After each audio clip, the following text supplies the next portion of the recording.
Hello guys, Sue Jerry speaking. Welcome to LJPCBM episode number 882, and today we'll be at OddGamer episode number 27, Smashing Drive. Now before I begin reacting to this, first off, on episode 880 and 881 respectively, I said that big fat no on the Patreon support messages, blah blah blah. But now, as a result, I said that it was a yes for me. So, I'm sorry. For everyone who said big fat no to everyone, I was lying to myself. But anyway, let's react to the video. Begin in 5, 4, 3, 2, 1, go. Thank you. Okay, Smashing Drive, okay. Title card designed by, unmute this. Anyway, by Sergeant 16-Bit. Continue on. Hello, Internet viewers. I'm the Fairly OddGamer. Arcade games. They're everywhere nowadays.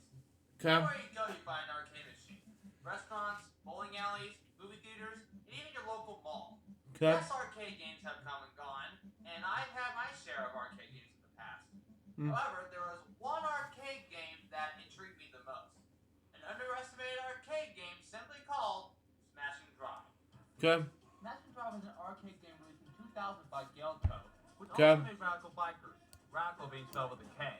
Okay. I actually remember playing this game at a local movie theater before actually watching the movie. Sometimes I even go to the theater just to play this game. It was that awesome. I love the cutscenes of the passengers entering and exiting the taxi whether or not you beat the level, and I love getting to crash into stuff. But this game was always an amazing experience. Okay. With the arcade game being successful, you expect to have the game being ported to home consoles. Now, I hear that the console version is somewhat inferior to its original arcade version, but whether it's true or not, I still have a soft spot for it. That's why I've been looking at Smashing Drive for the Nintendo GameCube. How does it compare to the original? Well, buckle your seatbelts and get ready because we're going to have the ride of our lives. Let's take a look. Okay. The console version was published by Namco, which is widely known for games like Pac-Man and Galaga. Okay. Also, it was converted from the arcade game by Point of View, the company responsible for Ready to Rumble Boxing, NFL Blitz, and even the remake/sequel of the 1983 arcade game Spy Hunter. Okay. What could possibly go wrong? Yeah, parody of these Bubsy things. If you watch this remix for you, buddy. I know you hate parodies, but that's me. If you watch this remix, anyway, continue on. Opening cutscene. We get a glimpse of New York, and we see a taxi on the edge of the Chrysler building. And then we get a tutorial with no help whatsoever. At least the arcade shows you how to play the game with the controls on the bottom. If the arcade game got it right, then why couldn't this? Anyway, you get a choice between arcade mode and survival mode. After choosing your mode, you then choose one of 4 shifts. Early Bird, Rush Hour, Night Owl, and Dusk and Wire. Okay. Each shift has 3 levels, except for Dusk and Wire, but we'll get to that later. So let's start with Early Bird. Okay. Wow. Wait, what happened to the cutscene? The one where we see the cameraman getting into the cab. Well, guess what? None of the cutscenes with the passengers are in the console port. I think they were initially going to keep the cutscenes, but they were taken out due to time constraints. But then again, that's just me.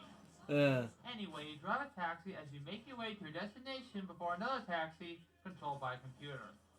You use the control stick to move, A to accelerate, B to brake, and the R trigger to use the horn that pushes cars out of your way. You can also get power-ups while driving. Sunglass have 2 horns that obliterate any obstacle directly ahead of you. Turbo and next rockets at the back of the taxi that give you a brief power boost. Okay. The glider gives you more height for your jumps and can increase your taxi's maneuverability. Makes sense. 4x4 or Bigfoot transforms your taxi into a monster truck, which allows you to drive over any ongoing traffic. Sunday! Platforms of plow, allowing the taxi to smash their way through oncoming traffic with little to no damage. Cutter gives the taxi power stars that can cut through any long objects such as trailers, trucks, and trains. Other power-ups include repair, which fixes up any damage to the cab. Time gives you extra time, and these question mark icons contain mystery powers that can help or hinder you. You can also gain more time by driving through these time-extended checkpoints. Oh yeah, did I mention, each level in this game has a time limit. If you run out of time, you get a 10-second continue screen. Thankfully, you have infinite continues in this game, so it's all good. Anyway, before I move on, let's talk about the music. It's not very good. I don't mind rock or pop music, but but what makes them unbearable to listen to is the singing. Most of the time, Yeah, Heavy Metal singing was good in my opinion. Sorry, Fairy Gamer, if you're watching this. Continue on. I can't even understand what that guy's singing about. Take Yeah. Early Bird, for example. Listen to the very first lyric of it, and you'll see what I mean. What? Making fries? Make it fast? Make it right? I would play a clip from Weird Al Yankovic Smells Like Nirvana, but I don't want to get copyright for it. Exactly, Fairy Gamer. I love Nirvana, I love Heavy Metal, I love everything, but that's just me. I love metal from Guns N' Roses, things like that, because at the time, yes, it just makes sense to me, so, I don't want to get copyrighted as well, but, you know, that's just me. Until tonight's announcement video. It's going to be huge, so be a lookout for it. Continue on. Also, there are times where you can't hear the music at all. Probably just another technical glitch. Okay? At least the other two songs are somewhat understandable, but just not enough, unfortunately. Yeah. Now, for each shift, I'll briefly talk about each destination route, including some shortcuts. And first stop on the Early Bird shift, to Brooklyn. I love driving through the JFK International Airport, as well as driving by Coney Island. Next up, Wall Street. You drive up the top railings of the Brooklyn Bridge and can even take a shortcut to Pier 17 via passenger ferry, as well as crashing through a mall. Last up on the shift, you can use a cutter power to slice through pipes and even drive through a burning building via fire truck ladder. When you complete a level, you'll be judged on 3 criteria: how many shortcuts you take or risky routes, how many power-ups or boosts you obtain, and the taxi condition at the end of the route. Okay. If you manage to reach a high enough score, you'll then drive through a bonus route. It's pretty much the third destination again, only the color-changing backdrop can strain your eyes. Wow. Up next, we have the rush hour shift. And first up, the Brooklyn Navy Yard. You drive through the construction yards with a wrecking ball, Wow. cargo ferry, and even through Chinatown.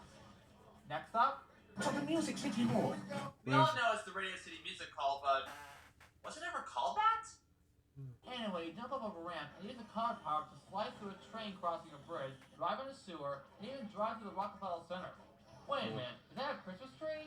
I didn't know it took place around Christmas. And Yeah, even though Christmas already passed for now, at least. But, you know, it's July 2022, and that was uploaded August 27, 2020 at the time, so it makes more sense to play that game saying, I was like, he's like confused saying, what? You know, that's just me. Continue on. You can either drive on top of the building or drive through it. Either way, it's still amazing. You can also drive through a church and even the American Museum of Natural History, where you can drive on a T-Rex skeleton. Makes sense. Now, that is awesome. Okay. Moving on to the next shift, Night Owl. First up, to the sea and bear. Nothing much about it except you can smash snowmen for extra power-ups. Okay. Next up, after jumping over an airship carrier, you can take a shortcut through a bus terminal and even crash a Knicks game at Madison Square Garden.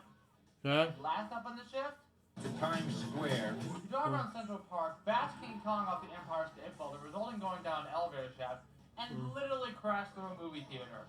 Wow. Unfortunately, you won't see the cutscene where King Kong squashes gangsters. This leads to the final shift of the game, Dusk and Wired. Okay. Unlike the other shifts, there's only one stop, and that is To the Statue of Liberty. you drive to another building on fire with fire trucks trying to put the fire out, jump on rooftops, and even crash the mall again. By the way, the taxi can use its monster truck tires as flotation devices to cross the Hudson River in order to get to the Statue of Liberty. As someone who has seen the Statue of Liberty, let alone be in the Statue of Liberty, it actually looks pretty good. Yep. Dude, you actually went to the Statue of Liberty? Yeah. Why, yes, Hux. Yes, I did. That's awesome, dude. By the way, what game are you playing? Oh, I'm playing Smash and Drive. The Crazy Taxi knockoff arcade game? You've played it before? Long time ago. Wow. Fun fact, did you know that New York is one of the top 10 best surfing cities in the world? Really? I never knew that. Yeah. I'd love to go back and surf again. I understand, Hux. Yeah. Anyway, I just wanted to see what's up. Later, dude! Okay. Makes sense. Graphically, it looks more like a PS1 or N64 game rather than a GameCube game. Even though it's technically a port of the arcade game, it doesn't do justice to a modern console like the GameCube. However, I do like this game tradition of New York. It manages to take some of its well-known landmarks and have them represented perfectly in this game. So yeah, the graphics are a hit and miss, but hey, what can you do? Oh, and survival mode is pretty much the same thing. However, you have to avoid damaging your taxi to a point where it becomes undrivable. So how does the console version fare to its arcade counterpart? I think it's okay. Okay. Even with the lack of cutscenes with the passengers, I still have a soft spot for it. However, the beta version of the port does have the cutscenes. Even though it has some technical glitches, it would have been nice to have those cutscenes in the final version. It's good enough. Even though it looks underwhelming for a GameCube game, it does emulate the style of the original arcade game. I personally don't like the music in this game, mainly because of the lyrics being unclear. However, I do like the gameplay in this port. I always think of the control stick as a mini steering wheel with my thumb, and it always brings back to the moment when I first played Smash and Drive at that movie theater. Makes sense. Overall, I think the console version of Smash and Drive is a good driving game, but I would definitely recommend the arcade version if you manage to find one lying around. Yes. And trust me, if I ever do see Smash and Drive in an arcade somewhere, I'd be more than happy to play it. I grew up playing this game, and some of you may have as well. But there are other games like this, so we'll just have to wait and see. I'm the Fairly Odd Gamer, and I wish you all good luck for the rest of your day or night, wherever you are. Take care, everyone. How's it going, dudes? Be sure to subscribe and hit that bell icon if you want to get notified for upcoming videos. Also, be sure to check me out on Facebook, Twitter, and Instagram. And now, here's one of my buddies to finish out the video. Wow. Wow. Hi everybody, I'm so glad to see you. I hope you had a stupendous time watching the review, but I know how to make it even more super-de-duper. By supporting the Fairly Odd Gamer on Patreon. As a supporter, you can chat with some of my other special friends, and even watch bonus content never before seen on this channel, and that's terrific! And now, it is my great honor to personally thank this month's supporters, Alexander Bone, aka Wisdom Toad, Jake Tixie, Cindy Bradley, and Sonicify. Thank you one and all for being my special friends. And remember, I love you. So that was the Fairly Odd Gamer Smashing Drive. What do I think about this episode? I think it was amazing. So far, this episode was a successful one to begin with. And that was the that was the LJPCBM React episode number 882. Hope you enjoy it. Stay tuned for the next one. It's going to be LJPCBM React episode number 883. Crazy Taxi with someone else as a guest. And Marshall, if you're watching this, it's for you, buddy. Till next time, Sue Jefferson, bye, peace out, baby. We'll get more LJPCBM React guys soon. Thomas Jefferson out. See ya.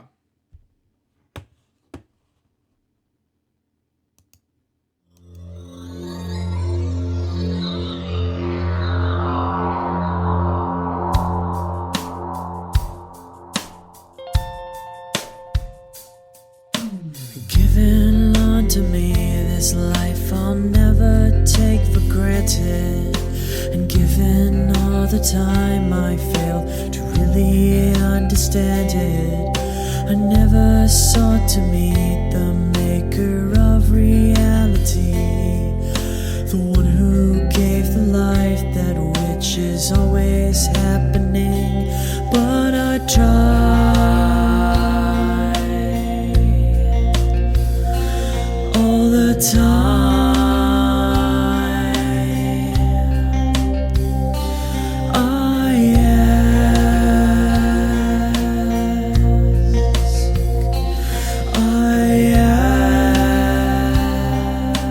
ask, why me? Why was I the one to see things as I do under the moonlight